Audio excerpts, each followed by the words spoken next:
The year 2014 is not a year I have fond memories of.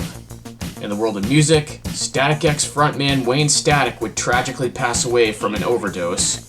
In the world of professional wrestling, although WWE would get a much-needed dose of reality and give us the Miracle on Bourbon Street, CM Punk would quit the company, and The Undertaker's undefeated streak at WrestleMania would finally come to an end.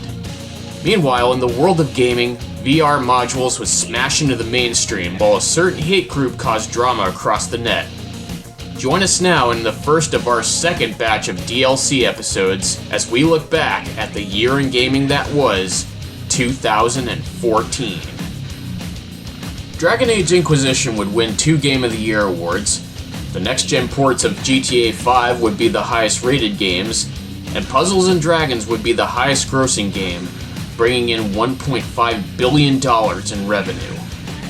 2K Games discontinues the MLB 2K series, Sony announced the PlayStation Now, a cloud streaming service, Microsoft would acquire the Gears of War IP from Epic Games, game studio Double Helix Games would be acquired by Amazon, Irrational Games, the creator of the BioShock series, would sadly be shut down, Sony would announce a VR initiative called Project Morpheus for PS4, Facebook acquires the rights to the Oculus VR for $2 billion, Nintendo discontinued online service for both Wii and DS games, EA would dissolve Mythic Entertainment, Nordic Games would acquire the assets of the now defunct THQ studio, Google releases the Google Cardboard VR add-on for smartphones, Crytek Studios would be shut down, however the rights to Homefront The Revolution would be picked up by Koch Media, Deep Silver would set up a new subsidiary called Deep Silver Dambuster, EA would unfortunately end up shutting down more than 50 of their multiplayer games,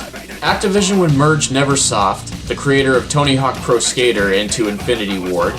After the commercial flop of Murdered Soul Subject, Airtype Games would unfortunately be shut down. Activision would revive Sierra Entertainment, EA would launch EA Access, an online game subscription service exclusive to Xbox One. Amazon would purchase Twitch for $970 million. The Gamergate hate group would come to attention thanks to the Gamergate hashtag. Naughty Dog and Ubisoft would both celebrate their 30th anniversaries as game studios.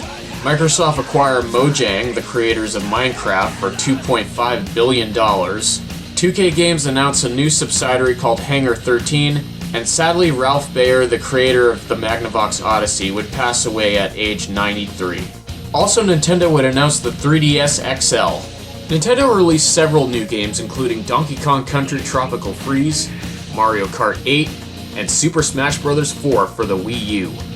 Kirby Triple Deluxe, Mario Golf World Tour, and Pokemon Omega Rupee / Alpha Sapphire for the 3DS. Ubisoft released Assassin's Creed Unity, Far Cry 4, and Trials Fusion. Sony released both Infamous First Light, Little Big Planet 3, and Watch Dogs for the PS4. Microsoft released Forza Horizon 2 and Titanfall for the Xbox One. Sega would release Bayonetta 2.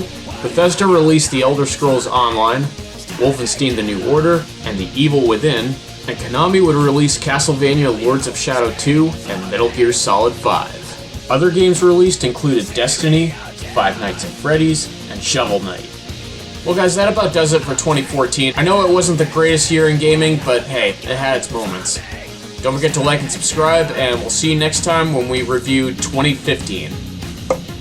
Later.